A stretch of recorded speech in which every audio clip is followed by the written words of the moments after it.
કેમ છો વાલા બાળકો? મજામાં જશો બાળકો? આજે આપણે સ્વાધ્યાય 8.1 માં રાશિઓની તુલનામાં આપણે પહોંચ્યા છીએ દાખલા નંબર 7. દાખલા નંબર 7 સહેલામાં સહેલો છે કે જે દાખલો વિકલ્પમાં પૂછાઈ શકે. એક શહેરમાં 30% સ્ત્રી છે, 40% પુરુષ છે અને બાકીના બાળકો છે. હવે ત્રણ પ્રકારની વાત થાય છે: સ્ત્રી, પુરુષ અને બાળક. એમાં સ્ત્રીના ટકા આપ્યા છે.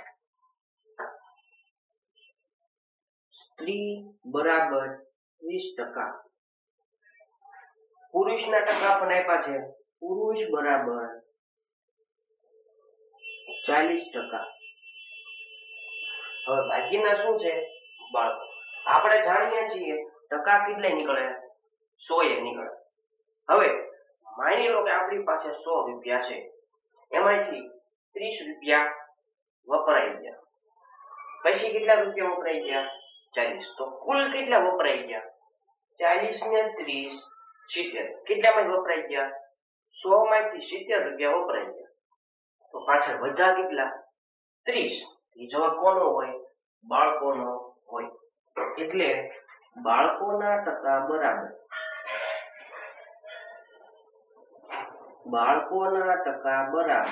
કુલ ટકા કેટલા નીકળે? 100%.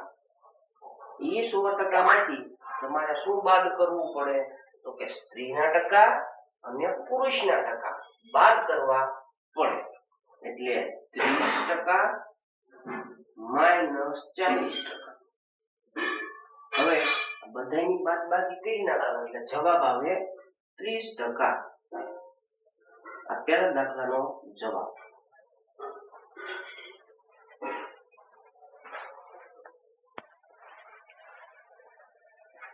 આઠમો દાખલો: એક મતદાન ક્ષેત્રમાં 15,000 મતદાર છે. એટલે ગામમાં છે કે જે ગામમાં કેટલા વ્યક્તિ રહે છે? 15,000 વ્યક્તિ રહે છે. આપણે મત દેવાની વાત કરવાની, નાના બાળકોની વાત કરવાની નથી. 15,000 મતદાર છે, જેમાંથી 60% મતદાન કર્યું છે. 15,000 વ્યક્તિ છે, જેમાંથી 60% મતદાન કર્યું. તો મતદાન ન કરેલની ટકાવારી શોધો. બે પ્રકારની કન્ડિશન થાય: એક મતદાન કરે અને બીજી કન્ડિશન એક મતદાન ન કરે. આપણે જાણીએ છીએ અહીંની વાત થાય છે, ટકાની વાત થાય છે. તો કુલ ટકા નીકળતા છે. કુલ ટકા કેટલા હોય? 100. એમાંથી 60% એ કર્યું. તો અહીંયા વધ્યા કેટલા? 40%. 40% મતદાન કરેલું નથી. આપણે એને ગણતરીથી બતાવીએ. કુલ મતદાર કેટલા? કુલ મતદારો બરાબર 15,000, જેમાંથી 60% મતદાન કર્યું. મતદાન કરેલની ટકાવારી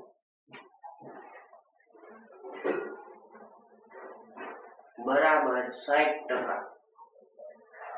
આપણે શું જોઈએ છે? મતદાન ન કરેલની ટકાવારી. એ કેવી રીતે મળે? તો આમ જોઈએ તો સૂત્ર જ બને: કુલ ટકા બરાબર મતદાન ન કરેલની ટકાવારી પ્લસ મતદાન કરેલની ટકાવારી. બે ભેગા કરો એટલે કુલ ટકા મળી જાય. તો આપણે ડાયરેક્ટ લખશું મતદાન ન કરેલની ટકાવારી બરાબર 100% માઈનસ 100% માંથી શું બાદ કરવું પડે? તો કે મતદાન કરેલાને બાદ કરવા પડે. માઈનસ 60% બરાબર 40%. 40% એવા છે કે જેને મતદાન કરેલું નથી. હવે આ દાખલો છે એ પાછી બે રીતે થાય: નાની રીતે ગણી શકાય ને મોટી રીતે પણ ગણી શકાય. પણ હું નાની રીતે શીખડાવીશ. આમાં થોડું તમારે ધારવું પડશે કે કુલ મતદાર કેટલા છે? 15,000 છે. તો આપણે ધારી લઈએ, માની લો કે 15,000 વ્યક્તિ છે કે જે બધા મત દેવા જાય છે. તો બધા મત દેવા જતા હોય તો 100% મત થયું કહેવાય. 15,000 વ્યક્તિ છે બધા જ વ્યક્તિ મતદાન દેવા જાય તો 100% મતદાન થયું કેવાય ગામમાં. હા, આપણે એવું લખવું છે 15,000 મતદાન બરાબર 100%. 15,000 મતદાર છે બધા જ મત દેવા ગયા એટલે 100% મતદાન થયું કેવાય. હા, હવે આપણે રકમમાં જોઈએ. તમે શોધી શકશો કે કેટલા મતદારે મતદાન નથી કર્યું? ખાસ આ શબ્દ ઉપર ધ્યાન આપવાનું છે, નથી કર્યું. આપણી પાસે બે પ્રકારના જવાબ છે, એક મતદાન કરેલું છે અને એક મતદાન નથી કર્યું. તો આપણે મેળવવાનું છે કયું? મતદાન નથી કર્યું. તો નથી કર્યા ટકા છે આપણી પાસે. હા, રકમમાં 60% થી કયા છે? મતદાન કરેલા નથી. પણ આપણે મેળવવાનું છે શું? નથીના. તો નથીના ટકા કેટલા? 40%. તો ત્રિરાશીનો દાખલો છે 40% ટકાના નીચે ટકા બરાબર કેટલા મતદાર? ક્રોસ ગુણાકાર 15,000 ગુણ્યા 40 ગુણ્યા 40 છેદમાં 100. 0 0 કટ કરી દો. હજુ શું? 1500 ને 4. 1500 ગુણ્યા 4 15 ચોક 60. 6,000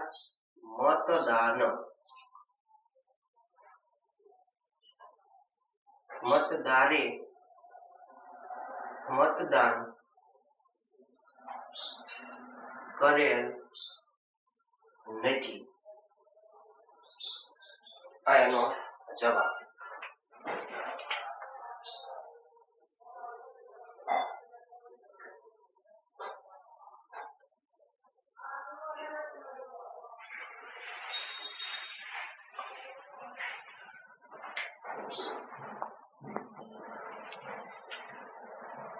નવમો દાખલો કે જે મોસ્ટ એમપી દાખલો છે, પરીક્ષામાં પૂછવાની શક્યતા છે. મિતા તેના પગારમાંથી, મિતા છોકરી છે એ કઈક કર્મચારી છે, ગમે ત્યાં કામ કરે છે તો દર મહિને એને પગાર આવતો હોય છે. પગાર કેટલા ટકા આવે? 100% આવે. તેના પગારમાંથી 4,000 રૂપિયા બચાવે.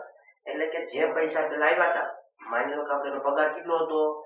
25,000 માની લો કે. તો 25,000 આવ્યા, એમાંથી વાપરતા કેટલા બચ્યા? 4,000 રૂપિયા બચ્યા. એના ટકા કેટલા? જો તેના પગારના 10% હોય એટલે 4,000 રૂપિયા બચાયા, ટકાવારી કેટલી? 10%. 4,000 રૂપિયા બચાયા, બચાવેલી ટકાવારી કેટલી? 10%. તો અહીં લખવું નામ લખાય 10% બરાબર 4,000 રૂપિયા. આ દાખલો બે રીતે ગણી શકાય. મોટી રીત પણ છે ને નાની રીત પણ છે. મોટી રીતમાં તમારે ધારવું પડે કે એનો પગાર કેટલો હતો? x. અને આપણે નાની રીતે ગણીશું. 4,000 રૂપિયા એને બચાવ્યા તો એની ટકાવારી કેટલી હતી? 10% હતી. આ જે બચાવેલું છે ને, આ જે ટકા છે બે કેવા છે? સરખા. 4,000 થી બચાવેલા રૂપિયા અને 10% થી બચાવેલા ટકા. બરોબર? એટલે 10% એટલે કેટલા થાય? 4,000 રૂપિયા થાય. હવે એનો પગાર શરૂઆતમાં કેટલા ટકા આવે? 100% આવે. એટલે ટકાના નીચે ટકા. કેટલા ટકા? 100%. બરાબર કેટલા?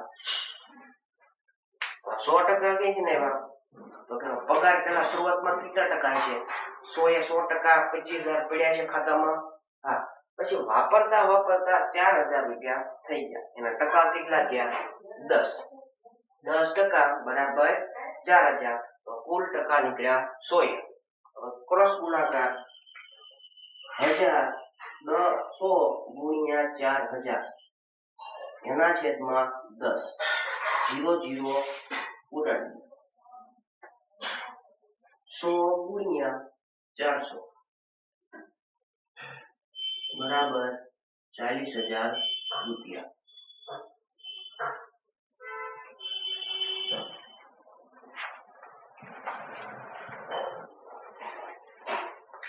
10મો દાખલો, એક લોકલ ક્રિકેટ ટીમ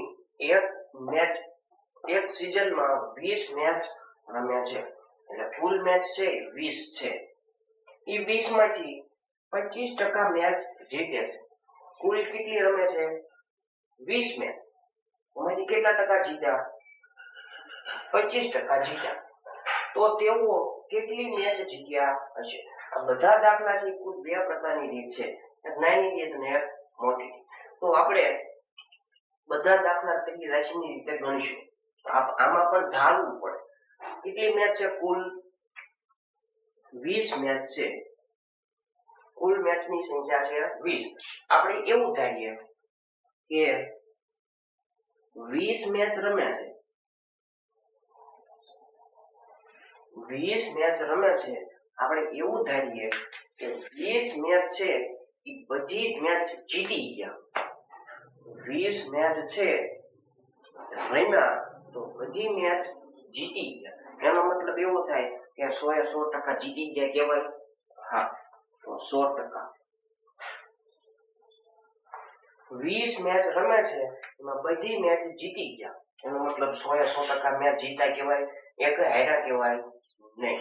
પણ બન્યું એવું કે 100% ન જીત્યા. કેટલા ટકા જીત્યા? 25%. તો 25% નીચે બરાબર કેટલા?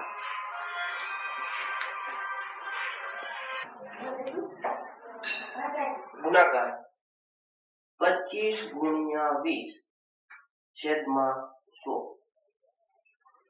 20 પંચા 100. આટલા કર્યા 25. 50 25. તો જવાબ આવ્યો 5 મેચ.